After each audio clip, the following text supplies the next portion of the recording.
बजा के थाली बजाई थी हम लोगों ने, आपको पता होगा।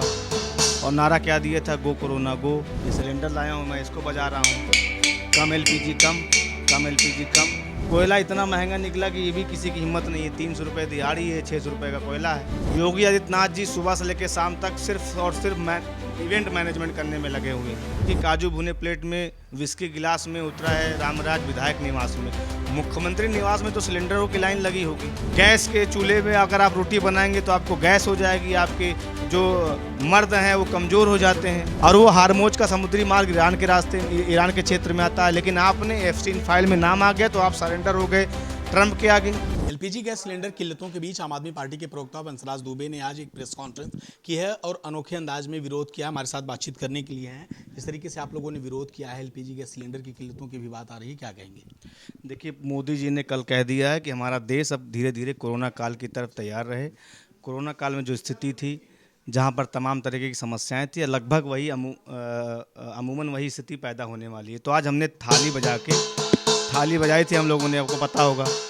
और नारा क्या दिया था, गो कोरोना गो, गो कोरोना गो। आज मैं एलपीजी सिलेंडर लाया हूँ, ये सिलेंडर लाया हूँ मैं, इसको बजा रहा हूँ, कम एलपीजी कम, कम एलपीजी कम। क्योंकि क्या हुआ था आपको पता होगा ना, जब थाली बज रही थी तो लोग गो कोरोना को कह रहे थे तो कोरोना भाग गया था। ऐसे ही हम आज इसको बजा रहे हैं ताकि एलपीजी आ जाए।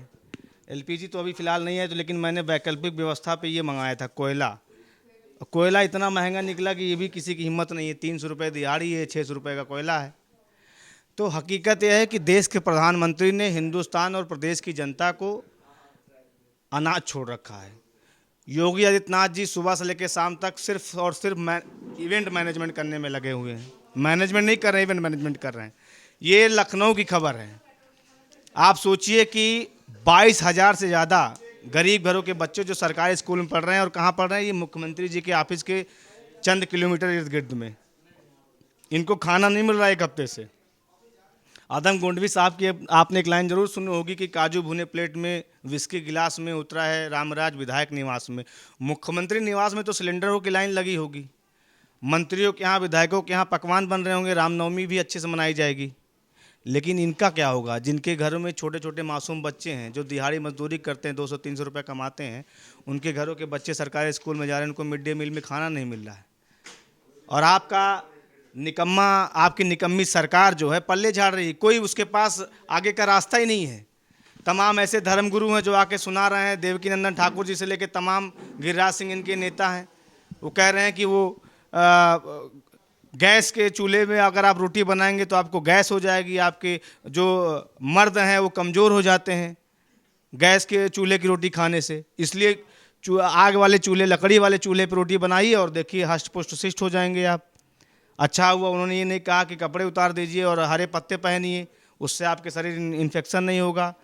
काले लोग गोरे हो जाएंगे, गोरे लोग और गोरे हो जाएंगे। इसी किल्लत के बीच उत्तर प्रदेश सरकार एक दावा कर रही है कि उसने करीब 200 के करीब एफआईआर हुई हैं, लोगों की गिरफ्तारियां हुई हैं, छापेमारी हो रही हैं। शुरू में तो ये तक हुआ कि कई लोगों के नाम आए जो समाजवादी पार्टी से जुड़े रहे। कहा गया कि कालाबाजारी लोग कर रहे हैं। तो एक तरफ ये कहा जा रहा है कि जो लोग कालाबाजारी कर रहे हैं, अवैध भंडारण कर रहे हैं, उन्हें गिरफ्तार किया जा रहा है, मुकदमे दर्ज किए जा रहे हैं। दूसरी तरफ जिन लोगों को ज़रूरत है, जो लोग अपना बुकिंग प्रोसेस से आ रहे हैं, उनको उसी मात्रा में सिलेंडर पहुँचाई जा रही है। नहीं, देखिए, मैं वही कह रहा हूँ ना कि ये सारी सब चीज़ों के लिए जिम्मेदार कौन है? ये जो लोग लाइनों में खड़े होकर सुबह से लेकर शाम तक, कोई सुबह 4 बजे आ रहा है और शाम को 6 बजे भी गैस नहीं पा रहा है, उसके घर का चूल्हा नहीं जल रहा है। चलो गांव के लोग तो चलो मान लो फिर भी कोई उनके पास एक वैकल्पिक व्यवस्था होगी, लेकिन जो शहरों में लोग रहते हैं हजारों लाखों की संख्या में रोजी रोटी के लिए, उनके पास क्या व्यवस्था है बताइए ना। उनको शौक लगा हुआ है कि सुबह से लेकर शाम तक अपने दिहाड़ी छोड़ के जो है लाइनों में लगे रहेंगे। और जो भाजपा के निकम्मे लोग बैठे हुए, ये खुद पीड़ित हैं, ये खुद सुबह से लेकर शाम तक लाइनों में लगे हुए हैं। तो अगर आपको जनता को दोषी ठहराना है, जनता ने तो अपना काम किया। तुमको 3 बार केंद्र में तुम्हारी सरकार बनाई, 2 बार उत्तर प्रदेश के अंदर सरकार बनाई, और तुम आज उसी जनता को कोसने का काम कर रहे हो।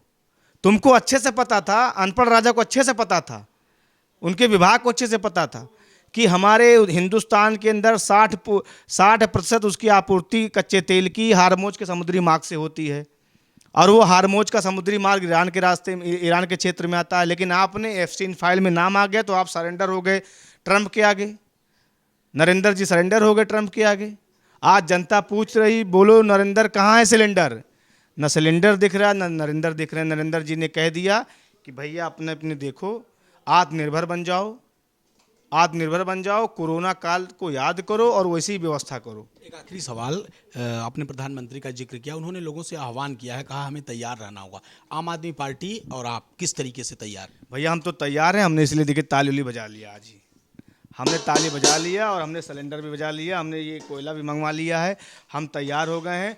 लेकिन मुझे लगता है कि बचकाने वाली बात अब देश के प्रधानमंत्री को छोड़नी चाहिए।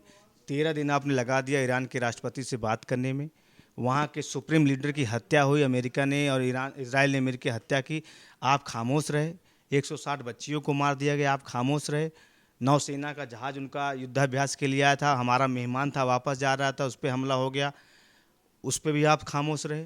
तो आपकी खामोशी ने देश को गर्त में ले जाकर छोड़ दिया है। और जो आप 2047 करते हैं, 100% अगर आपकी सरकार बनी रही तो 2047 में हिंदुस्तान के अंदर आदिमानव काल आ जाएगा। तो आपने देखा है, हमारे साथ आम आदमी पार्टी के प्रवक्ता वंशराज दुबे थे, जिन्होंने एलपीजी गैस सिलेंडर की किल्लतों को लेकर सरकार पर निशाना साधा। सहयोगी जितेंद्र के साथ लखनऊ से एशियन न्यूज़ के लिए श्री एस मिश्रा।